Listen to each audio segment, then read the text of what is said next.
Hello guys, आप लोगों का स्वागत है आपके अपने यूट्यूब चैनल टॉपर सेंट पर। आप देखिए एक बेरोजगार जिसने लॉकडाउन में कितनी मुसीबतों का सामना करते हुए अपनी पढ़ाई की, और लॉकडाउन में सभी लोग अपना सपना देख रहे थे कि कैसे हमको क्या करना है। इसीलिए बहुत सारे बच्चे हैं जो अपनी पढ़ाई छोड़कर घर भी नहीं आ पाए हैं। उनमें से एक हमारे बेरोजगार साथी हैं। अब इनसे सुनिए कि ये संविदा पर और बेरोजगारी पर ये क्या बोलना चाह रहे हैं गवर्नमेंट को। आप लोग इसको ध्यान से सुनिए। आप लोग जानते हैं मेरा नाम प्रदीप कुमार सिंह है। मैं प्रयागराज में तैयारी करता हूं। मैं सन 2019 से प्रयागराज में हूं। जब पिछली बार टीटी का एग्ज़ाम की डेट आई थी, उससे पहले ही मैं प्रयागराज में तैयारी कर रहा हूं। मैं आपको बता दूं कि सरकार ने एक तरीके से जो अपना भारत देश लोकतांत्रिक देश है, इसमें इन्होंने लोकतंत्र जो मतलब लोगों का तंत्र है, जो जनता के द्वारा मतलब सब शासन किया जाता है, ये हमारे प्रस्तावना में, हमारे संविधान में है, उसका इन्होंने धज्जिया उड़ाया है।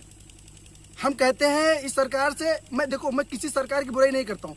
जो बेरोजगार को रोजगार के लिए प्रेरित करे, जो बेरोजगार की समस्या को समझे, वही सरकार में सबसे अच्छी है। वही सारे जितने भी हमारे मतलब विद्यार्थी हैं, सारे विद्यार्थियों के लिए वही सरकार अच्छी है। कोई भी सरकार हो, मुझे किसी सरकार से पर्सनल मतलब नफरत नहीं है। मेरा मतलब ये है कि आप प्रयागराज में आके देखिए। मैं इस सरकार से एक चीज़ कहता हूँ, इनके सारे विधायक, सारे मंत्रियों से कहता हूँ कि आके प्रयागराज में एक दिन रुकें और वहाँ के जो स्टूडेंट हैं उनको देखें।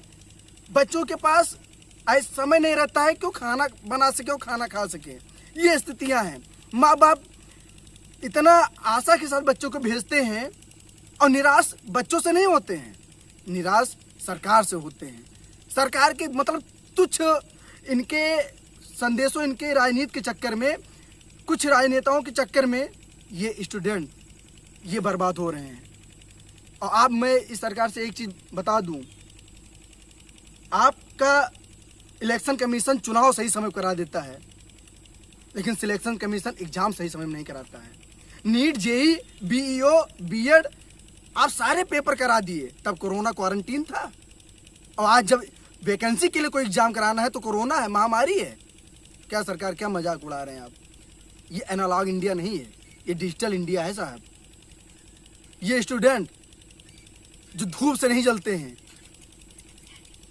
आपकी नफरत भरे बाजार से जल जाते हैं ये साहब। आप एक चीज मैं बता दूं कि आप जैसी भी राजनीति कर रहे हैं आप करिए। आप बहुत संविधान संशोधन किए, एक संविधान संशोधन और कर दीजिए, उसमें कह दीजिए कि मैं तानाशाह हूं और मैं रोजगार नहीं दूंगा।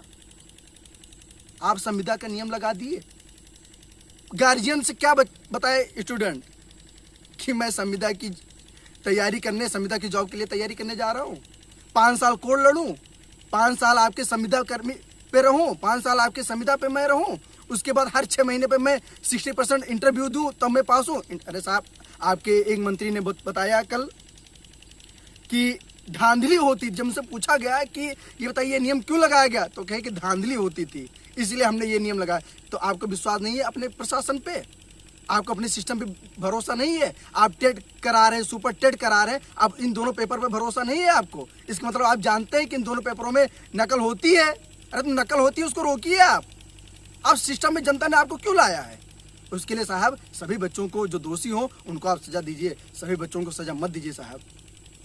साहब जो अभिभावक हैं, ये जिस तरीके से, मैं अभी 2 दिन पहले एक हमारे साथी, मतलब साथी कह सकते हैं, जो भी स्टूडेंट हैं इस टाइम जो भी तैयारी कर रहे हैं, हमारे साथी हैं, हम लोगों के सभी साथी हैं, एक छोटा बघाड़ा प्रयागराज में फांसी लगा लिया। बताइए फांसी क्यों लगाया? साहब कोई मरना नहीं चाहता है, इस दुनिया में सभी जीना चाहता है। साहब ऐसा ना करिए, ये एनालॉग इंडिया नहीं है, डिजिटल इंडिया है साहब। जिस दिन इंडेक्स फिंगर से ईवीएम पे प्रेस कर दिया ना साहब, उस दिन ये आपकी प्रेस बिकी हुई है, ये किसी काम की नहीं रहेगी साहब। साहब गलत कर रहे हैं।